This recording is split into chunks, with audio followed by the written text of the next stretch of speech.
that you like the most about Carrboro, especially when it comes to music?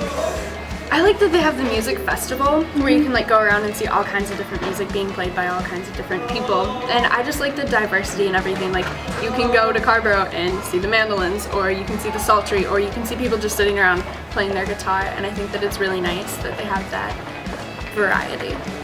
I think that Carrboro has its own neat little beat that it just kind of goes along to.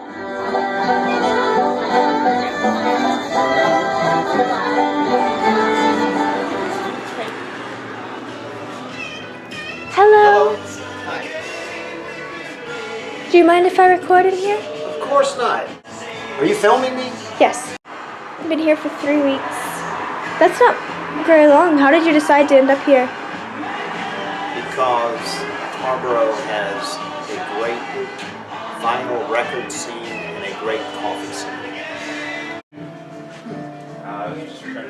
I guess how vibrant it is, and brownies, yeah, I did. a lot of shows. Almost every night there's a show at some club in the area, and lots of my customers have come in and they're in bands or have friends who are in bands, or they're going to a show that night, or so that's great. That's wonderful.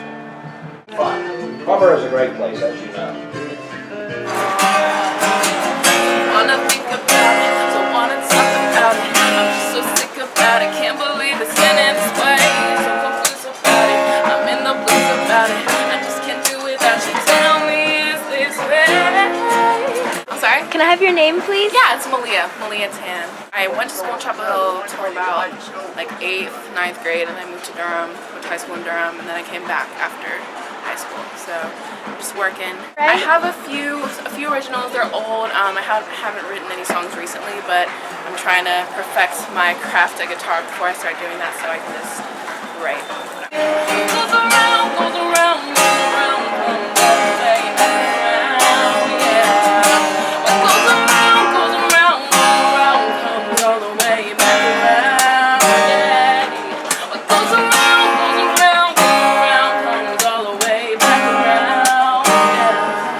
What goes around, comes all the way back around.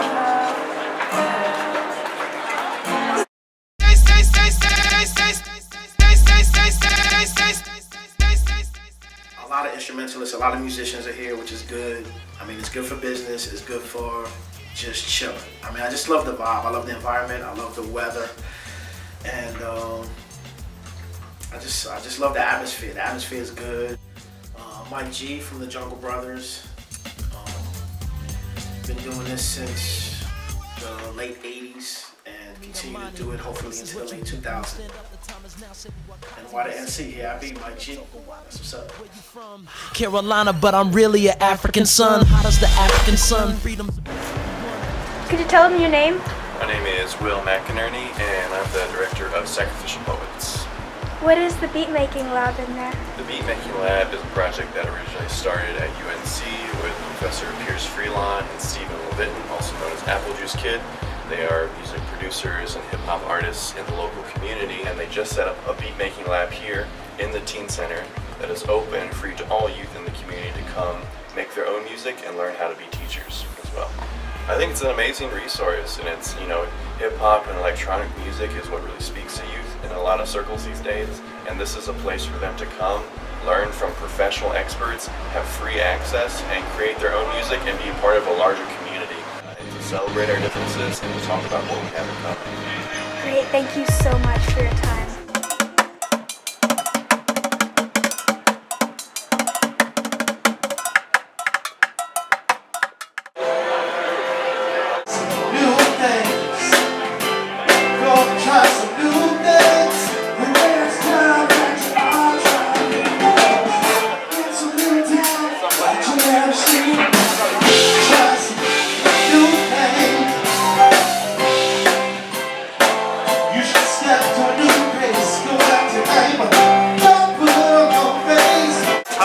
What's the band?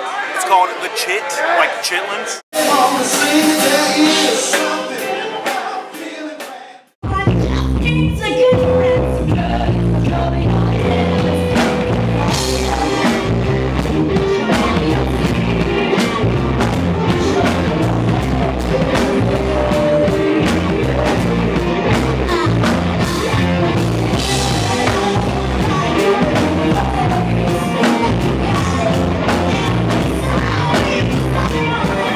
band together with Anna Acha on vocals. I was playing bass. Ben played guitar. Ben Fowler played guitar. Scott Marks on guitar, and Joe Fallon on drums. That's Pulse. That's the Pulse. Any other local artists as you were working on it that you thought were really interesting?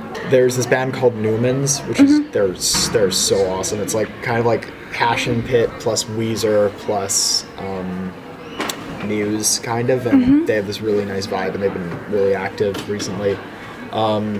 Right now, I'm writing a musical with Grace Siplon. It's the Doctor Who'sical, and it's going to be wonderful. It's going to probably be put on in the Black Box Theater next year.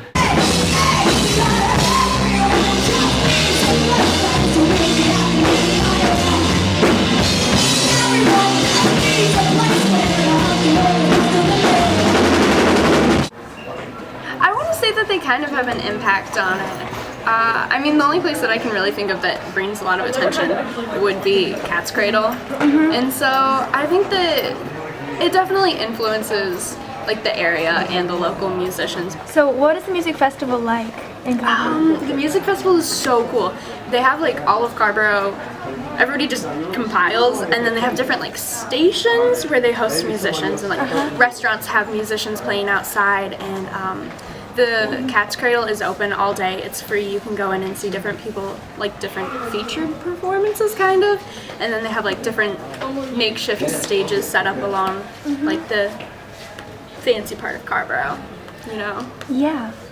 So, like, what are some of the main genres that you saw at the festival when you were there last? And I went to the Cat's Cradle for a little bit, and they had like an alternative bandish playing, and then I saw Elena Madden's group perform, and their group is amazing. I don't know what genre they're considered, but I don't know what they consider themselves, but it was really neat. And so like it ranged from like soft to hard music, and I liked that. Thank you.